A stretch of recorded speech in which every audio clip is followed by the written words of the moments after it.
I'm in a slightly discrete camp from your own. I belong to the camp which was best described by a British, I think he's West Indian um, fellow. He said, White Fragility is the worst book ever written about any subject. So I found nothing redeeming in it from the word white until the word end, as in the end. Um, there's obviously a huge amount to write on the subject called structural racism. I don't believe that Robin DiAngelo is best equipped to write on that subject. I do believe to a certain extent in what's called credentials, academic credentials. She received her degree in multicultural education from a community college, I think in Idaho or somewhere. And first of all, I didn't even know you get degrees in multicultural education. So that, or at least PhDs in multicultural education. So that already left me a bit skeptical about what I'm hearing. But beyond that, her lack of any kind of professional credential, I think she also calls herself at some point a sociologist. Well, that would make me an atomic physicist by the same credentialing. There is something, in my opinion, to be said about structural racism. What structural racism to me means is, number one, that there are areas in our society where Black people are vastly disproportionately represented or not represented. In the prison system, they're vastly overrepresented. In certain fields, take the fields of physicists and mathematicians, they're vastly underrepresented. Now, before I continue, we have to have some consensus on what we mean by over and underrepresented. Because the mere fact that in a certain professional or social subdivision, one group, there are more representatives of that group in that subdivision than in society as a whole. Let's stop using hypotheticals. Let's use concretes. Otherwise, I lose everybody. Okay, Jews constitute 2% of American society. They're probably about 20% of American lawyers. Okay? Now, at a statistical level, Jews are overrepresented at a statistical level. However, what if, for simply cultural reasons, Jews, for cultural reasons, they gravitate towards law? All right? Are they overrepresented? I have trouble with that concept because that concept presupposes that everybody in every ethnic group should like or want to be in every single profession in exact proportion to what proportion they are of society, their demographic proportion. And if it's slightly higher than their demographic proportion in some subdivision, social or professional, then something racist must be going on. I don't think that's true. Is it racist that the NBA, National Basketball Association, is 70% Black? Is that racist? I think that it could be a cultural phenomenon that in a particular group of people, racial or ethnic, a certain preference or appeal exists to some profession, and larger number go into that profession than the proportion of the population. So I think there is the term overrepresented has to be parsed. If you're speaking strictly from a statistical point of view, Jews are 2% of the population, but they're 20% of lawyers. Okay, statistically speaking, they are overrepresented. But does that statistical overrepresentation necessarily mean that something racist is going on? I don't think that's true. Any more than you have a phenomenon now, the tiger, the Asian, the Asian tiger women, okay? Mothers, the Asian tiger mothers, okay? So if you look at the distribution of academic awards, scholastic awards, the National Merit Scholarship, the math medals, and so forth, Asians are wildly, quote unquote, overrepresented. Wildly. They have so completely eclipsed, by the way, Jews in these awards. The best research on this is this guy, Ron Unz, UNZ, who has written a lot on it. So they're wildly overrepresented in quotes.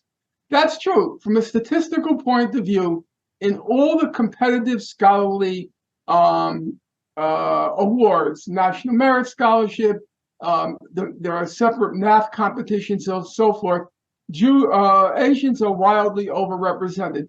But does that mean there's something racist going on? Or maybe it is, let's leave aside the biological explanation. It may simply be that Asian mothers are like what Jewish mothers used to be in terms of the pressures they exert on their children to succeed academically. That's not racist. That's not racist. So I think the assumption that overrepresentation necessarily means racism, or as it's now called, the disparities. So long as there is a disparity between the percentage in population versus percentage in a particular professional field, that's racist, and that disparity has to be eliminated. Well, I don't agree with that. I don't agree with it. Right now, I'm writing a long article on the recent Supreme Court decision on affirmative action. And the two dissents, as you know, Roberts overruled affirmative action. The two dissents are written by Justice Sonia Sotomayor and Justice Ketanji Brown Jackson. And Ketanji Brown Jackson in particular is very emphatic that wherever there is a disparity, there is racism.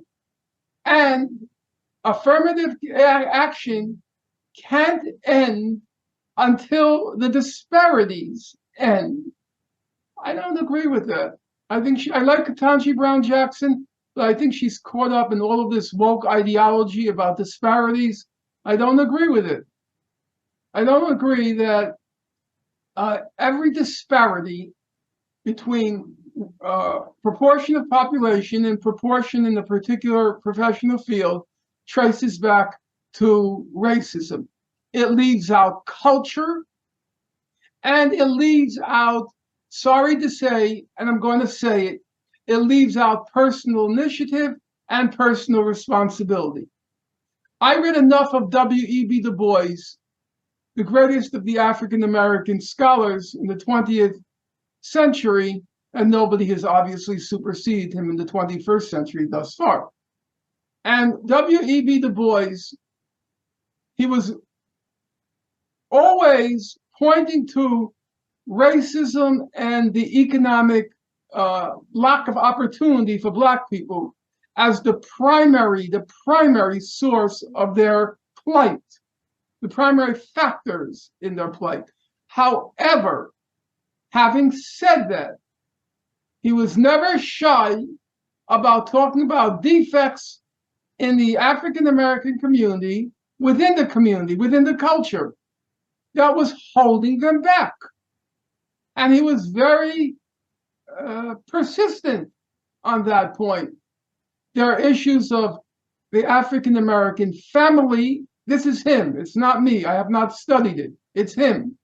The African-American family, the problem of crime in the Black community, which in part traced back to economics, but also within the community itself.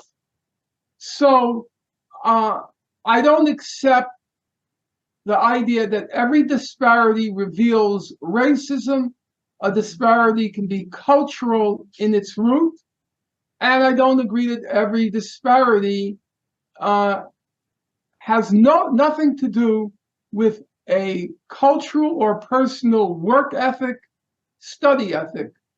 Asians, on average, study 2 hours a night. And according to surveys, they put in about 2 hours a night in homework. 2 hours a night in homework. African Americans, the same surveys show about a half hour a night doing homework. That's going to have consequences in your academic performance. Now, you may say, well, that may trace back to bad schools, bad teachers, and so forth. And there's probably an argument there. And also, by the way, it traces back in part to the baggage that teachers carry with them when they walk into the classroom.